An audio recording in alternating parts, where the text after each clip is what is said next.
ભારતીય સંસ્કૃતિમાં કેટલાક વ્રતો માત્ર પરંપરા નથી, પરંતુ અખંડ સૌભાગ્ય અને દાંપત્ય જીવનની સુખ સમૃદ્ધિ સાથે જોડાયેલા છે. અને આવું જ એક પાવન અને મહત્વપૂર્ણ વ્રત છે વડ સાવિત્રી વ્રત. આજે આ પવિત્ર વ્રતનો આરંભ થઈ ચૂક્યો છે.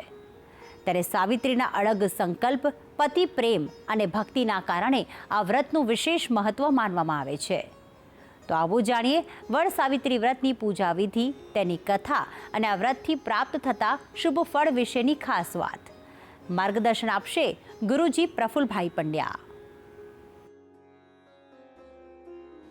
જજાગ્રતો દૂરમુદયતિ દૈવાન તદ સુપ્તેશ તથૈવૈતિ દુરંગમન જ્યોતિખાન જ્યોતિરેકંતન મે મનઃ શિવ સંકલ્પમસ્તુ.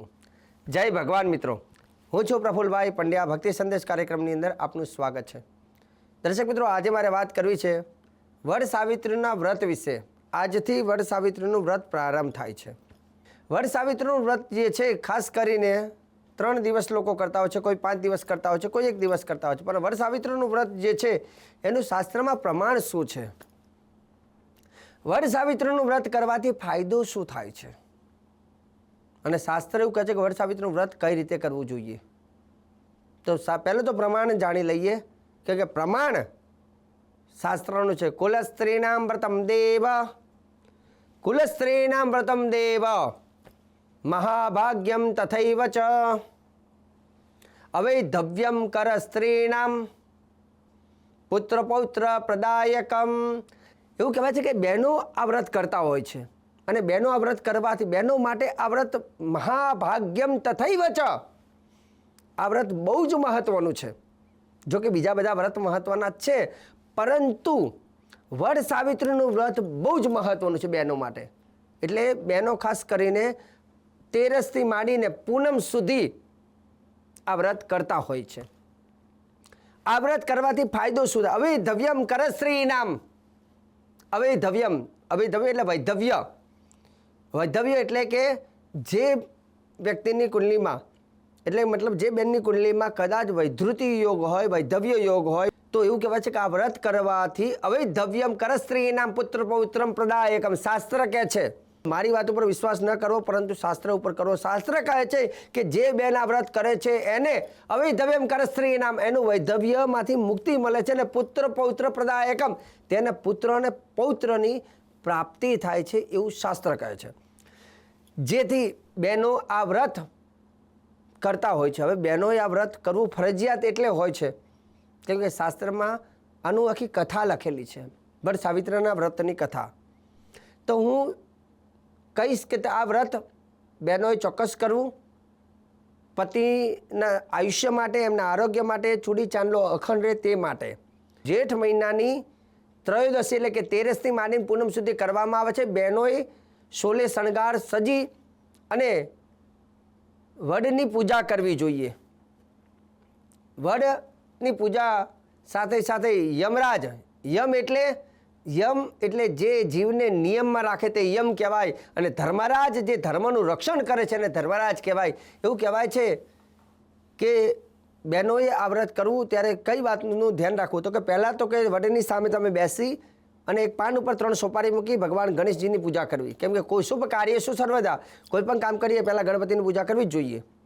ગણેશજીની પૂજા કરી ગોર ભગવાન ગણેશજીને પ્રસાદ જમાડી અને પછી એમને સંકલ્પ કરવાનો, અને સંકલ્પની અંદર પોતાના પતિદેવનું નામ બોલવાનું, અને પતિદેવનું દીર્ઘ આયુષ્ય અને આરોગ્ય સારું રહે તે ઉદ્દેશ્યને વ્રત કરવું જોઈએ. ચૂડીને ચાંદલો અખંડ રહે તે માટે વ્રત કરવું જોઈએ.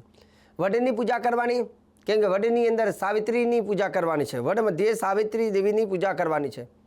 જોડે જોડે એ વડની અંદર બીજી 2 સોપારી મૂકવાની, એક યમરાજની અને એક સત્યવાનની, એમની પણ પૂજા કરવાની. પૂજાની અંદર એવું કહેવાય છે કે વડને 4 ચમચી ભરીને પાણી ચડાવવાનું વડની ઉપર, અને સોપારી ઉપર પંચામૃત અર્પણ કરવાનું, ચોખ્ખું પાણી ફરતી અર્પણ કરવાનું, નાળા છડીનો ટુકડો, જનોઈ, જે યમરાજ અને સત્યવાનની જે સોપારી મૂક્યો ત્યાં જનોઈ અર્પણ કરવાની, અબીલ ગુલાલ અર્પણ કરવાનું, પ્રસાદ ધૂપ અર્પણ કરવાનું, અને એવું કહેવાય છે કે સૂતરનો દોરો લઈ અને વડની પ્રદક્ષિણા કરવાની છે, અને પોતાના પતિનું દીર્ઘ આયુષ્ય મળે તે માટે પ્રાર્થના કરવાની છે, અને સાવિત્રીના વ્રતની કથા સાંભળવાની છે. દર્શક મિત્રો, તમને બધાને કદાચ આ વ્રતની કથા ખબર હશે. એવું કહેવાય છે કે અશ્વપાલ નામનો એક રાજા હતો, એની એક દીકરી હતી જેનું નામ સાવિત્રી હતું, અને સાવિત્રીના લગ્ન સત્યવાન સાથે થવાના હતા. એવામાં નારદજી ત્યાં આવ્યા. અશ્વપાલે નારદજીને કહ્યું કે હે નારદજી, મારી દીકરી અને આ બંનેના જમાઈના બંનેના લગ્ન થવાના છે, તમને આમનું ભવિષ્ય શું છે તમે કહો. નારદજીએ ત્યારે કહ્યું કે અશ્વપાલને કે ભાઈ સત્યવાનનું આયુષ્ય બહુ ઓછું છે, લાંબુ આયુષ્ય નથી, જેથી આ લગ્ન કરવા યોગ્ય નથી. ત્યારે સાવિત્રી કહે છે કે પિતાજી, મારા નસીબમાં જે હશે તે થશે, નસીબ મિથ્યા નહીં થાય, તમે ચિંતા ના કરો, જે હશે એ થશે, પણ હવે લગ્ન મારા સત્યવાન સાથે જ થશે. જોતામાં પછી લગ્ન સત્યવાન અને સાવિત્રીના લગ્ન કરાવી દીધા. એનું 1 વર્ષ પૂર્ણ થયું. એનું આયુષ્યનો છેલ્લો દિવસ પૂર્ણ થવાનો છેલ્લો દિવસ આવ્યો. યમરાજ નજીક આવ્યા છે અને યમરાજે સત્યવાનના એવું કહેવાય છે કે સત્યવાન જ્યારે લાકડા કાપી રહ્યો હતો, એને શરીરમાં દુખાવો થયો. એનો જીવ યમરાજ લઈને યમપુરી તરફ પ્રયાણ કરે છે. સાવિત્રી એના પતિને એવું કહેવાય છે કે જીવની યમરાજની પાછળ પાછળ જાય છે અને આગળ જતાં યમરાજ જોવે છે, કેમ કે સાવિત્રી છે ને પતિવ્રતા નારી. પતિવ્રતા નારીમાં બહુ બધી તાકાત હોય છે. એવું કહેવાય છે પતિવ્રતા નારી યમરાજ સુધી પણ લડવા તૈયાર થાય છે. આટલું સતીત્વમાં એટલી તાકાત હોય છે. યમરાજની પાછળ પાછળ જાય છે. યમરાજ કહે છે કે ભાઈ તું પાછી જતી રહે, તું કંઈક વરદાન માગ, હું તને આપીશ, પણ તું પાછી જતી રહે. છતાંય સાવિત્રી જતી નથી. આગળ જતાં પછી યમરાજે ફરીથી કહ્યું, પણ તોય આ જીદ પકડી અને કહ્યું છે કે હું મારા પતિદેવનું જીવ લીધા વગર પાછી નહીં જાઉં પૃથ્વીલોક ઉપર.